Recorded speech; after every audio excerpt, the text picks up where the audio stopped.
السلام علیکم ناظرین، آج ہم بات کریں گے اسلام کی سب سے پہلی ہجرت حبشہ کے بارے میں۔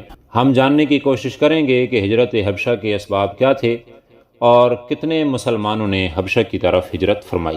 مکہ میں مشرکوں کی اظہار ثانیوں کے باعث جب مسلمانوں پر عرصہ حیات تنگ ہونے لگا تو پیغمبر خدا صلی اللہ علیہ وآلہ وسلم نے اپنے جاننثاروں کو ہدایت کی کہ جو لوگ چاہیں مکہ کی سکونت کو خیر آباد کہہ کر حبشہ کے ملک میں چلے جائیں، جس کا بادشاہ اسحمہ نامی ایک عیسائی تھا۔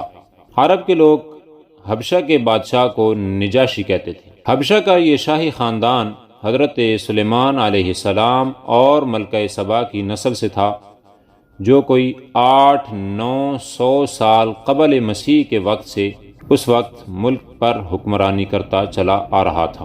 حبشہ میں دین مسیح کو 3ری-4 صدی مسیحی میں فروغ حاصل ہوا۔ حضور نبی کریم صلی اللہ علیہ وآلہ وسلم کی اجازت سے پہل 11 مردوں اور 4 عورتوں نے ہجرت فرمائی۔ قریش کے آدمی بندرگاہ تک ان کے تعاقب میں آئے، لیکن یہ لوگ جہاز پر سوار ہو چکے تھے۔ اس قافلے کے بعد اور مسلمان بھی اکا دکا کر کے مکہ چھوڑ کر حبشہ کی طرف جاتے رہے۔ چند ماہ میں ان کی تعداد 83 تک پہنچ گئی۔ مسلمان حبشہ میں امن و امان کی زندگی بسر کرنے لگے۔ مکہ کے مشرک تاجر بھی حبشہ کے ساتھ آمد و رفت رکھتے تھے۔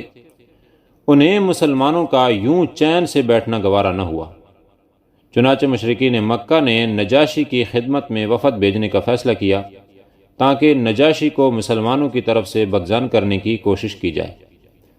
عبداللہ بن ربیعہ اور عمر بن العاص اس کام پر مامور ہوئے۔ انہوں نے حبشہ پہنچ کر بادشاہ کے درباریوں کو سوغاتیں دیں، پادریوں سے ساز باز کی اور بادشاہ کے دربار میں پیش ہو کر گزارش کی کہ ہمارے شہر کے کچھ مجرم آپ کے ہاں پناہ گزین ہیں۔ وہ ایک نئے مذہب کے پیرو ہیں جو بت پرستی اور عیسائیت دونوں کو باطل قرار دیتا ہے۔ مکہ کے سردار آپ سے درخواست کرتے ہیں کہ آپ ان مجرموں کو ہمارے حوالے کر دیں۔ نجاشی نے مسلمانوں کو بلا بھیجا اور ان سے حقیقت حال دریافت کی۔ مسلمانوں کی طرف سے حضرت علی رضی اللہ تعالی عنہ کے بھائی حضرت جعفر رضی اللہ تعالی عنہ نے بادشاہ کے سامنے بھرے دربار میں تقریر کی اور بتایا کہ ہم بلا شبہ اپنے میں سے ایک صادق، دیانتدار اور شریف النفس شخص کی تلقین سے، جو خدا کا پیغمبر ہے، دین اسلام قبول کر چکے ہیں اور بتوں کی پرستش کرنے سے منہ موڑ چکے ہیں۔ ہمارے نبی کریم صلی اللہ علیہ وآلہ وسلم نے ہمیں برائیوں سے بچنے اور نیکیوں کی راہ اختیار کرنے کی تلقین کی ہے۔ محض ایسا کرنے پر ہماری قوم کے لوگ ہمارے دشمن بن گئے ہیں اور ہمیں پھر گمراہ کرنے کے لیے ہم پر جبر کرنا چاہتے ہیں۔ نجاشی نے حضرت جعفر رضی اللہ تعالیٰ عنہ سے قرآن کی آیتیں سنی۔ اس کے قلب پر رقت طاری ہو گئی، اس کی آنکھیں اشکوں سے لبریز ہونے لگیں۔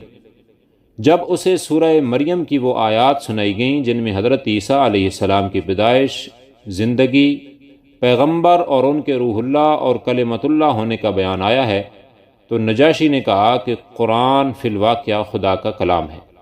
خدا کی قسم، حضرت عیسیٰ علیہ السلام اس سے ایک تنکا زیادہ درجہ نہ رکھتے تھے جو قرآن کی ان آیتوں میں بیان کر دیا گیا ہے۔ نجاشی نے رؤسائے قریش کی سفارت کی درخواست نامنظور کر دی۔